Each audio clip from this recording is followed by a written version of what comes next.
Fala pessoal, boa tarde. Meu nome é Gabriel. Eu vou mostrar para vocês aqui uma aula bem básica, bem rápida sobre como deve ser feito os procedimentos nas estações do Revalida. Muita gente tem medo durante a condução dessas estações, desses procedimentos, e eu vou explicar na prática como que deve ser feito, tá? Explicando para vocês aqui como que são as estações. Ela varia muito, tá? Ela é muito diferente das estações tradicionais que a gente está acostumado a fazer, principalmente estações que é de preventiva, clínica. As estações de procedimento, geralmente elas vão estar dentro das estações de cirurgia, tá? Geralmente eles entregam para vocês um impresso com bastante instruções, mais do que o habitual. Na maioria das vezes não vai ter um paciente real, você não vai interagir na maioria das vezes com o paciente. E você sempre tem que saber verbalizar, você vai ter que mostrar como que é feita a técnica, se está fazendo corretamente e verbalizar o máximo possível, até as coisas mais óbvias que aparentemente sejam óbvias, você tem que verbalizar, tá? No mínimo, óbvio que seja, você tem que fazer. Importante dizer para vocês a técnica dos 4P. Basicamente é isso. Procedimento começa com P. Então você vai sempre lembrar P, P, P, P. Os 4P. Você vai pedir permissão, você vai se preparar pedindo os materiais, vai posicionar o paciente corretamente e vai se paramentar, tá bom? Uma coisa importante a ser dita para vocês, que geralmente é, a- é nas estações de cirurgia que acontecem os procedimentos. Então, quando você estiver na segunda porta ou na sétima porta, você já fica de olho que pode ser uma estação de procedimento, ok? O primeiro P, você pede o consentimento. Você vai pedir permissão para o paciente. Se o paciente não está na sua frente ou é um manequim, você vai verbalizar mesmo assim, falando para a câmera. Você fala assim, ó, vou realizar um procedimento, tá? Chamado intubação, lavagem de ouvido, é, pode causar um certo desconforto. Evite falar que causa dor. Sempre fale que vai causar um desconforto, principalmente nas estações de GO. Tem até perguntas do paciente que faz a seguinte pergunta: Ah, doutor, vai doer? Eu fico com medo. Eu tenho uma prima, tenho uma irmã que já fez e doeu bastante. Você sempre vai responder: vai causar um leve desconforto, mas não vai causar dor, tá? Isso se torna automático para a gente. Aí você vai pedir permissão. O senhor permite, a senhora permite a gente fazer isso, tá? Eu fazer? Então você vai estar olhando para a câmera ou até para o enfermeiro, se você tiver com muita timidez na hora, você verbaliza, tá? Mas não esquece, sempre começar pedindo permissão. Mesma coisa de pedir autorização do exame físico, você vai pedir permissão também para fazer o procedimento, ok? Preparar. Você vai preparar os seus equipamentos, seus materiais. Então, você vai já deixar separado tudo o que é necessário. Quero um foco de luz, quero laringoscópio, quero um cuff, quero um coxim, quero luva, quero lâmina, quero anestésico, quero materiais, drogas para indução, entende? Você tem que deixar tudo separado. É obrigatório você seguir essa ordem de pedir permissão, separar os materiais? Não é obrigatório, mas você tem que deixar automatizado. Se você deixa uma coisa esquematizada em ordem na sua cabeça, fica muito mais fácil de seguir o roteiro. Então você assim vai seguir o fluxo é, de uma forma bem assim sutil, de uma forma bem automática, entende? Então, para você não ter problema, dor de cabeça na hora da prova, você segue essa ordem, tá? Checa os equipamentos, checa o laringoscópio, verbaliza isso, tá? Por mais bobo que seja, você tem que verbalizar. Depois você vai posicionar o paciente. Geralmente, quando é a estação de GO, na maioria das vezes você vai deixar a paciente em posição ginecológica, tá? você fala assim, ó, vou posicionar a paciente em posição ginecológica, genopeitoral, paciente decúbito dorsal, decúbito prono, entende? Mas você tem que sempre verbalizar o posicionamento da paciente antes de você realizar o procedimento, não esqueça, ok? Depois vem a paramentação. Você pode falar assim, ó, vou higienizar e aquecer minhas mãos, me paramentar com gorro, luva, máscara e capote, tá? Ou fala, vou realizar higienização das mãos, não precisa falar, vou aquecer as mãos, só falar higienização das mãos já está valendo também. Importante você sempre dizer quais, quais materiais os EPIs para fazer a paramentação.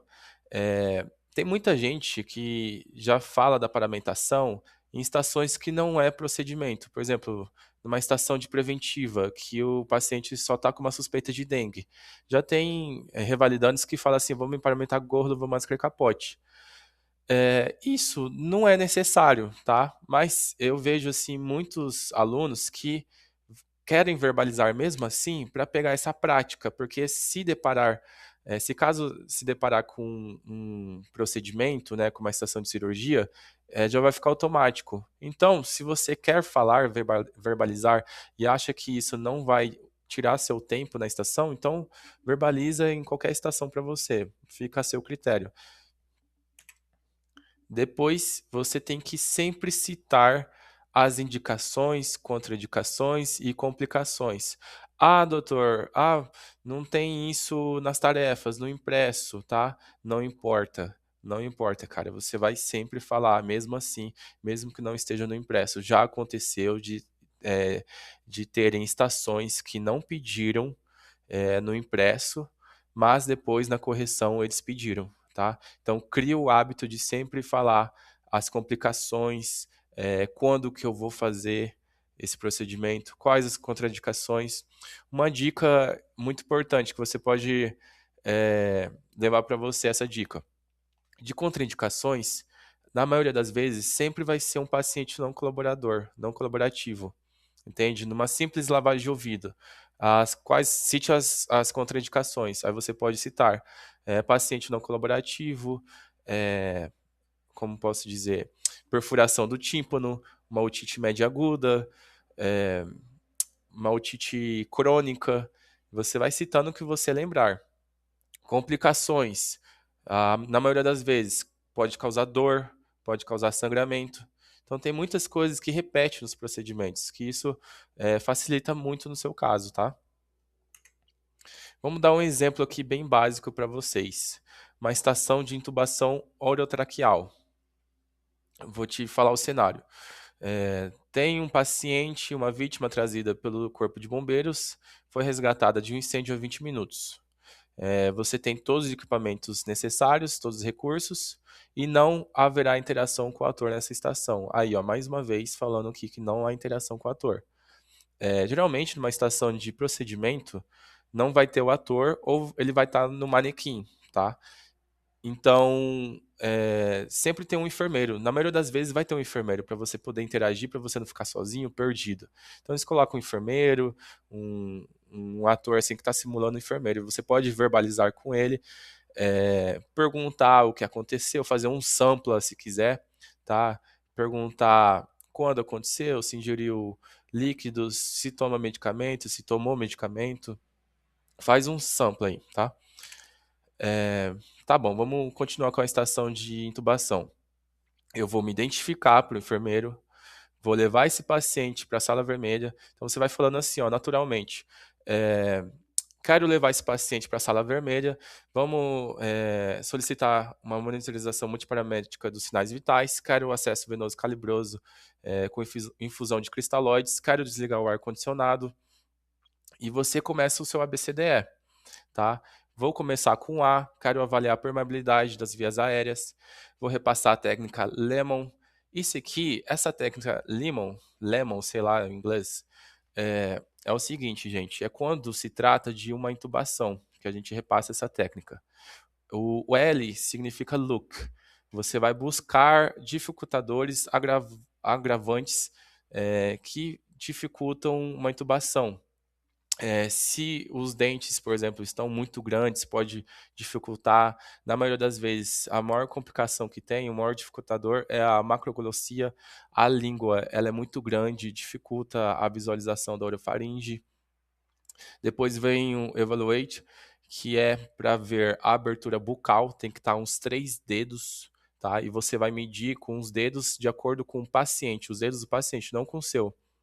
Se for menos que 3 dedos, já é um dificultador para fazer a intubação. Depois vem o malampate. Isso aqui é muito famoso, esse malampate, tá? Anestesista sabe isso de cor. É uma coisa rotineira para ele que ele vê todo dia. E também é rotineiro para as pessoas, para os médicos da emergência e urgência, porque estão lidando com isso também.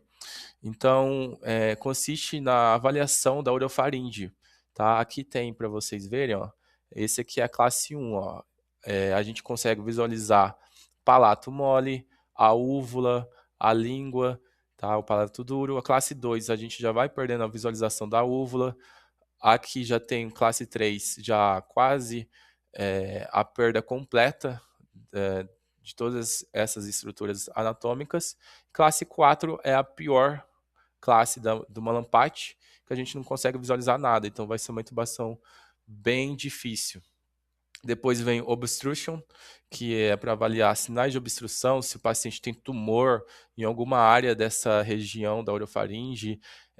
Já aconteceu, por exemplo, de um paciente ter HPV, tá? Já ouvi relatos aqui dos meus colegas enfermeiros, teve um paciente que tinha HPV e estava obstruindo aqui o canal e demoraram muito para entubar esse paciente. Ficou mais de 1 hora tentando entubar ele para conseguir fazer uma intubação. Teve que vir até os médicos do SAMU para auxiliar. Foram 3 médicos.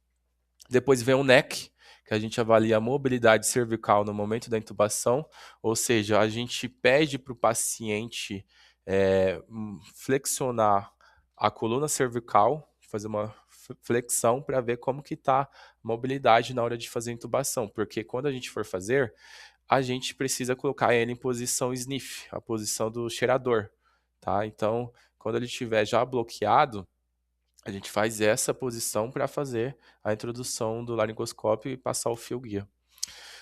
Isso aqui, gente, eu estou sendo bem específico aqui dessa técnica Lehmann, só para mostrar para vocês como que é feito, tá? Mas vocês não precisam falar todos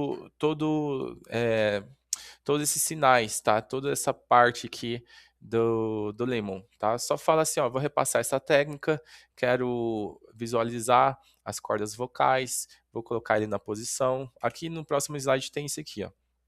Então, solicito os materiais. Quero pedir um laringoscópio, uma lâmina, um tubo, um fio guia, seringa, fixador, ambu, que é a bolsa válvula máscara, perdão. Quero pedir um estetoscópio e quero os medicamentos, as drogas necessárias para intubação. Aí você vai falar, vou posicionar meu paciente no decúbito dorsal, vou colocar o coxim, vou checar o laringoscópio, se está acendendo a luz, vou testar o cuff e depois eu vou fazer os PPPs também, ó, que coincidência, PPPs na intubação e PPPs também em todas as estações de procedimento no Revalida.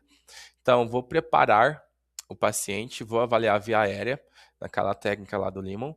Depois, vou oxigenar o meu paciente, coloco em 10, 12 litros por minuto para prevenir de apneia durante a introdução do fio.